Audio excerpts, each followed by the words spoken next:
পাকিস্তানিরা বলছে এসব বাচ্চাদের সঙ্গে ভারতীয়দের খেলা উচিত না। পাকিস্তানকে ভারত বিশাল বড় ব্যবধানে হারালো। বিস্তারিত থাকছে প্রতিবেদনে। পাকিস্তানের খেলা দেখে হতাশ দেশটির ক্রিকেট ভক্ত সমর্থকরা। চিরপ্রতিদ্বন্দ্বী ভারতের বিপক্ষে হাই ভোল্টেজ ম্যাচে পাত্তাই পায়নি পাকিস্তান।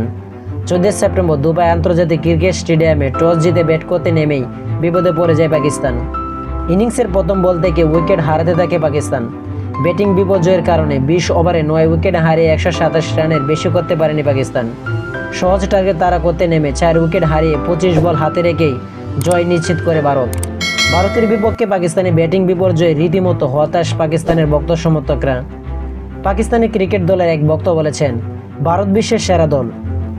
এশিয়া কাপে এসব বাচ্চাদের সঙ্গে তাদের খেলা উচিত নয়। এটা একটি শিশুদের দল, এই ছোট বাচ্চাদের সঙ্গে খেলবেন না।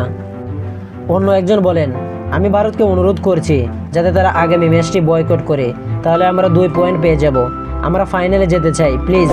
আরেক পাকিস্তান ভক্ত বলেন, আমি কোনো ম্যাচ মিস করি না, আজও তাই এসেছি এই সবুজ পতাকা নিয়ে এই দলকে সমর্থন করার জন্য। কিন্তু মিস্টার মাইক হোসেন কি করেছেন? বোলারকে ব্যাটারে পরিণত করেছেন এবং ব্যাটারকে বোলার। সাইম আইয়ুবকে উইকেট নিতে দেখে খুশি, আফ্রিকার রান করতে দেখেও খুশি, কিন্তু আফ্রিদি বোলিং করছেন না। তুমি কি করছো ভাই? তুমি আমাদের অপমান করছো, এই দলকে থামাও। আরেক ভক্ত পাকিস্তান দলে খেলোয়াড়দের ব্যান্ড বাজিয়ে বলেন, ভাই আপনারা কবে কুলদীপ যাদবের চরিত্র অভিনয় শিখবেন? কুলদীপ যাদব 5 বছর ধরে আমাদের ব্যান্ড বাজাচ্ছে। আশা করি আমাদের ব্যাটসম্যানরা ওটা নিয়ে কাজ করবে। কিন্তু এসব ঘন্টা তারা ছোট ছোট দলকে হারাতে পারে শুধু। আমরা ভেবেছিলাম আমরা ভারতকে হারাবো, কিন্তু তা সম্ভব হয়নি।